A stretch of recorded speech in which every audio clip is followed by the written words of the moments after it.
அனைவருக்கும் வணக்கம். இன்னைக்கு விவசாயிகள் வாங்குற கடன் வந்து ஆடம்பரத்துக்கு கிடையாது. விவசாயிகளோட வாழ்வாதாரத்துக்கு தான் நாங்க இன்னைக்கு கடன் வாங்குறோம். இந்த பயிர் கடன் வாங்கி தான் நாங்க இன்னைக்கு வந்து பயிர் சாகுபடி பண்ணிட்டு இருக்கோம். இவ்வளவு வருஷமா நாங்க வந்து பயிர் சாகுபடி பண்ணி இது வரைக்கும் எந்த விவசாயம் பெரிய லெவல்ல டெவலப் ஆகல. என்ன காரணம்னா கடுமையான வறட்சி, கடுமையான வந்து தண்ணீர் தட்டுப்பாடு, விலை இல்லாத வீழ்ச்சி. இதனால வந்து தொடர்ச்சியா விவசாயிகள் வந்து இன்னைக்கு நஷ்டம் அடைஞ்சு இன்னைக்கு விவசாயத்தை விட்டு வெளியேறக்கூடிய நிலைமையில நாங்க இன்னைக்கு இருக்கோம். இந்த நிலைமையில எங்களை வந்து இன்னைக்கு பயிர் கடன் கட்ட சொல்லி வந்து நெருக்கடி கொடுக்கறத வந்து நாங்க ஒருபோதும் ஏத்துக்க மாட்டோம்.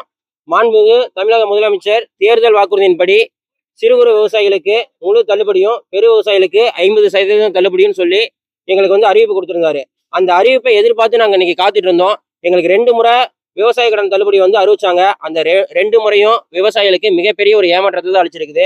இதை வந்து மாண்புமிகு முதலமைச்சர் அவர்கள் வந்து கருத்துல கொண்டு விவசாயிகளின் நலன் கருதி விவசாயிகளுக்கு கொடுத்த வாக்குறுதிப்படி தமிழக முதலமைச்சர் வந்து இந்த கடனை தள்ளுபடி பண்ணணும்னு சொல்லி இளம் விவசாயிகள் சங்கத்து சார்பாக முதலமைச்சரை நாங்க வேண்டி கேட்டுக்கிறோம். தொடர்ந்து நீங்க இந்த போராட்டம் நடத்திட்டு தான் இருக்கீங்க. கலெக்டர் பண்ணீங்க. இது வரைக்கும் அரசு ஏதாவது இல்ல அரசுக்கு வந்து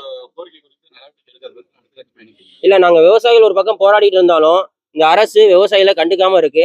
இதனால வந்து அரசுக்கு தான் மிகப்பெரிய கெட்ட பேர் வரும்.